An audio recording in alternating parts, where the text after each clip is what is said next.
ಸಿಂದಗಿ ಪಟ್ಟಣದ ಪ್ರಜಾಪೀತ ಬ್ರಹ್ಮಕುಮಾರಿ ಈಶ್ವರೀಯ ವಿಶ್ವವಿದ್ಯಾಲಯದಲ್ಲಿ ಪತ್ರಿಕಾ ದಿನಾಚರಣೆ ನಿಮಿತ್ತ ಹಮ್ಮಿಕೊಳ್ಳಲಾದ ಪತ್ರಕರ್ತರಿಗೆ ಗೌರವ ಸನ್ಮಾನ ಮಾಡಲಾಯಿತು. ಸಿಎಂ ಮನಗುಳಿ ಕಾಲೇಜಿನ ಪ್ರಾಚಾರ್ಯರಾದ ಡಾಕ್ಟರ್ BG ಪಾಟೀಲ್ ಮಾತನಾಡಿದರು.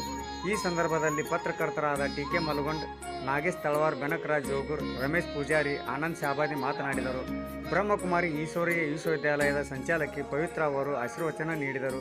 ತಾಲೂಕಿನ ಎಲ್ಲ ಪತ್ರಕರ್ತರು ಉಪಸ್ಥಿತರಿದ್ದರು. ಕನ್ನಡ ದಿನಪತ್ರಿಕೆ ಬಂತು 1843 ಒಬ್ಬ ಜರ್ಮನ್ ಮಿಷನರಿಯ ಒಬ್ಬರು ಮೊಗ್ಲಿಂಗ್ ಎಂಬತಕ್ಕಂಥವರು ಈ ಪತ್ರಿಕೆಯನ್ನ ಭಾಷಣ್ ಮಿಷನ್ ಮುದ್ರಣಾಲಯದಿಂದ ಇದನ್ನು ಪ್ರಿಂಟ್ ಮಾಡಿದರು. ಮುಂದೆ ಅದು ಪ್ರತಿ 15 ದಿವಸಗಳಿಗೊಮ್ಮೆ ಆ ಪತ್ರಿಕೆ ಬರ್ತಾ ಇತ್ತು. ಅವರು ಬರೇ ಕ್ರೈಸ್ತ ಪಾದ್ರಿಗಳಾಗಿದ್ರು ಸಹ ಆ ತಮ್ಮ ಧರ್ಮದ ಪ್ರಚಾರಕ್ಕಾಗಿ ಮಾಡಿದ್ರು ಅನ್ನುವಂಥ ಹಿನ್ನೆಲೆ ಇದ್ರೂ ಕೂಡ ಅದರಲ್ಲಿ ಶಿಕ್ಷಣ ಮತ್ತು ಸಾಹಿತ್ಯ ವಿಶೇಷ ಬೇರೆ ಬೇರೆ ವಿಷಯಗಳ ಕುರಿತು ಕೂಡ ಅವರು ಆ ಪತ್ರಿಕೆಗಳಲ್ಲಿ ಜನರಿಗೆ ತಿಳುವಳಿಕೆಯನ್ನು ಮೂಡಿಸ್ತಕ್ಕಂತಹ ಕಾರ್ಯವನ್ನು ಮಾಡಿದರು. ಅದು ಮುಂದೆ ಬಳ್ಳಾರಿಗೆ ಬಂತು. ಬಳ್ಳಾರಿಗೆ ಬಂದ ಮೇಲೆ ಅದು ಕನ್ನಡ